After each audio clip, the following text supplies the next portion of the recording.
स्वागत है आपका माँ सरस्वती 1996 में। आज हम लोग चौथा लेसन प्लान देखेंगे जो कि बायोलॉजिकल साइंस का है। आज का हमारा प्रकरण है लाभदायक एवं हानिकारक पौधे। सबसे ऊपर की तरफ हम लोग लिखते हैं पाठ योजना संख्या। ये हमारी बायोलॉजिकल साइंस की चौथी पाठ योजना है। पाठ योजना के बाद हम लिखते हैं छात्राध्यापक या छात्राध्यापक का नाम, फिर विद्यालय का नाम लिखते हैं जिस विद्यालय में हमें माइक्रो टीचिंग के लिए भेजा जाता है। उसके बाद दिनांक, कक्षा, विषय, उपविषय, कालांश तथा समय का कॉलम आता है। दिनांक मेरा यहाँ मैंने ये अपना पाठ योजना 14 तारीख को बनाया है। आप जिस डेट में बनाए उस डेट को यहाँ लिखेंगे। क्लास यानी लाभदायक एवं हानिकारक पौधे क्लास 7 से लिया हुआ है। विषय हमारा विज्ञान, उपविषय है वनस्पति विज्ञान। कालांश में सेकेंड पीरियड में मैंने ये पढ़ाया था तो यहाँ पर मैंने सेकेंड डाल दिया। टाइमिंग हमारी है 36 मिनट। आपकी जितनी टाइमिंग हो वो आप लिखें। उसके बाद आता है हमारा टॉपिक यानी प्रकरण। आज का हमारा प्रकरण है लाभदायक एवं हानिकारक पौधे। इसके बाद दो हेडिंग आता है, पहला सामान्य उद्देश्य आता है, दूसरा विशिष्ट उद्देश्य आता है। सामान्य उद्देश्य में हम हर पाठ योजना में सामान्य उद्देश्य एक ही जैसा लिखते हैं और यही 5 पॉइंट मैंने हर अपने लेसन प्लान में सामान्य उद्देश्य में यही लिखा हुआ है, देख सकते हैं आप। उसके बाद आता है हमारा विशिष्ट उद्देश्य। ये मेरा सामान्य उद्देश्य के 5 पॉइंट है, 1 2 3 4 5।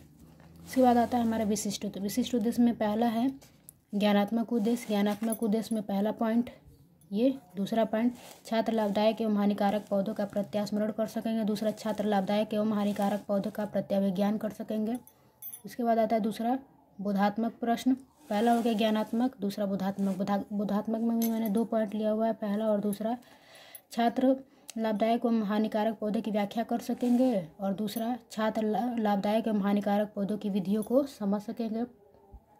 उसके बाद आता है हमारा प्रयोगात्मक उद्देश्य। प्रयोगात्मक उद्देश्य में मैंने यहाँ पहला पॉइंट लिखा हुआ, छात्र इन पौधों के बारे में प्राप्त ज्ञान का दैनिक जीवन में उपयोग कर सकेंगे।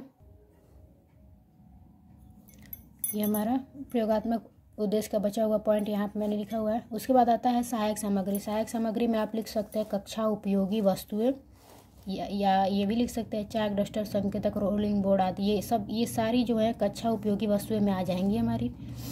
तो इन सब को न लिख के हम लोग कक्षा उपयोगी वस्तुएं लिख सकते हैं। उसके बाद है हमारा पूर्व ज्ञान। पूर्व ज्ञान में छात्रों को लाभदायक तथा हानिकारक पौधों के बारे में सामान्य जानकारी है। इसके बाद आता है हमारा प्रस्तावना का प्रश्न। प्रस्तावना के प्रश्न में हम 3 कॉलम बनाते हैं। पहला है यहाँ पे हमारा क्रम संख्या, दूसरा छात्राध्यापिका क्रिया,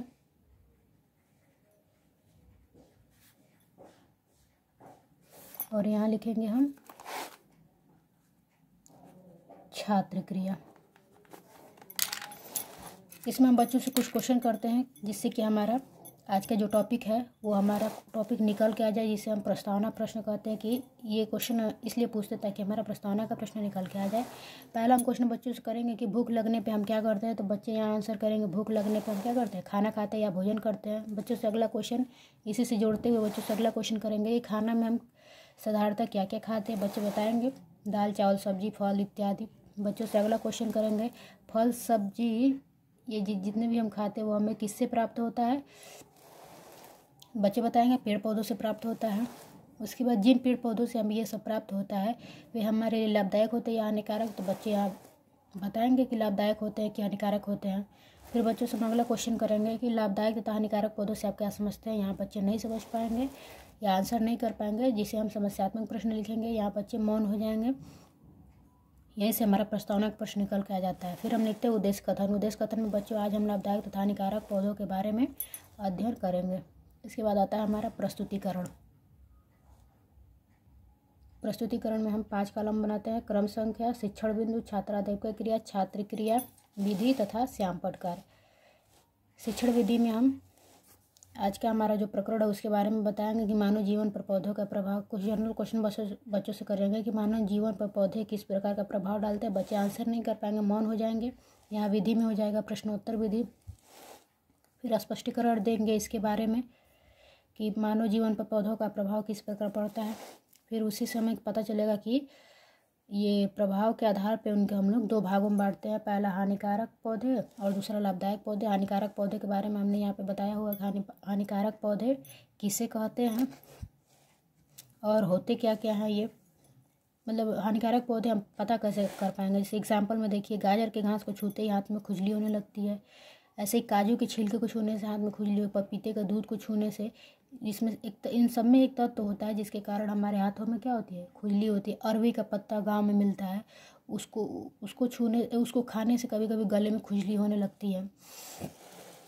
तो ये सब हम उदाहरण के द्वारा बच्चों को समझा सकते हैं।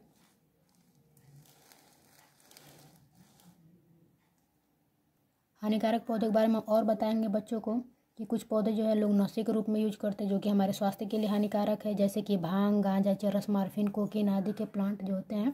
ये तो जनरली गांव में दिखने को मिल ही जाता है, भांग जो कि नशा करता है। उसके बाद इसमें विधि में हम लिख देंगे व्याख्यान, यहाँ छात्र क्रिया में छात्र ध्यानपूर्वक सुनेंगे, विधि में व्याख्यान विधि और श्यामपट्ट कार्य में हम यही एग्जाम्पल के द्वारा बच्चों को समझा सकते हैं या उसका डायग्राम बना कर दिखा सकते हैं।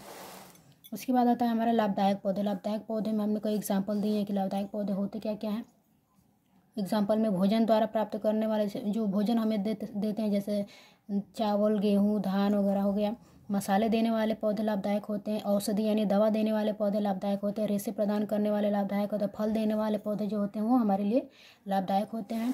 अब हमने इसमें पहला बताया कि भोजन देने वाले पौधे कौन कौन से होते हैं। जैसे यहाँ मैंने अभी जैसे बताया था कि चावल, गेहूँ, जौ, मक्का, बाजरा, ये जितने हो गए ये लाभदायक पौधे यानी ये भोजन देने वाले पौधे हो गए।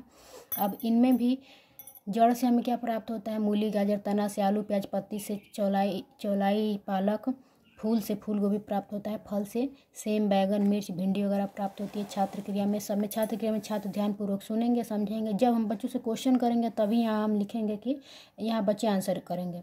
और जब तक हम बताते रहेंगे, व्याख्यान विधि करेंगे, तब तक बच्चे क्या करेंगे, छात्र ध्यानपूर्वक सुनेंगे, देखेंगे, समझेंगे। श्यामपट्ट कार्य में हम यहाँ पे फिर एग्जाम्पल देकर समझा सकते हैं।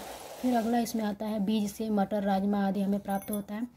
विटामिन, खनिज, लवण का स्रोत जो है हरी सब्जियां हैं। रेशे, जो रेशे देते हैं वो हमारे लिए कैसे हानिकारक लाभदायक पौधे कहलाते हैं, जैसे कपाट, जूस, नारियल, ये सब हो गया। औषधि देने वाले पौधे जो होते हैं हल्दी, अदरक, लौंग, तुलसी का पत्ता। उसके बाद से लकड़ी से हमें शीशम, साखू, सागौन, इन सब की लकड़ियाँ हमारे लिए लाभदायक होती हैं। उसके बाद हो गया फल में आम, अमरूद, सेब जो होते हैं ये सब भी हमारे लिए क्या होते हैं, लाभदायक पौधे के रूप में आ जाएंगे। छात्र क्रिया में छात्र फिर यहाँ ध्यानपूर्वक सुनेंगे। विधि हो गई व्याख्यान विधि। श्यामपट्ट कार्य में हम फिर यही एग्जाम्पल वगैरह लिख के बच्चों को दिखा सकते हैं। गृह कार्य में बच्चों को हम पूछेंगे कि औषधि प्रदान करने वाले पौधों का नाम बताओ, लाभदायक पौधे कौन कौन से होते हैं। यहाँ हम पूछ देंगे अगला क्वेश्चन कि हानिकारक पौधों का बताएं, हानिकारक पौधे कौन कौन से होते हैं। बच्चे यहाँ पे हमें घर से होमवर्क करके ला के दिखा सकते हैं।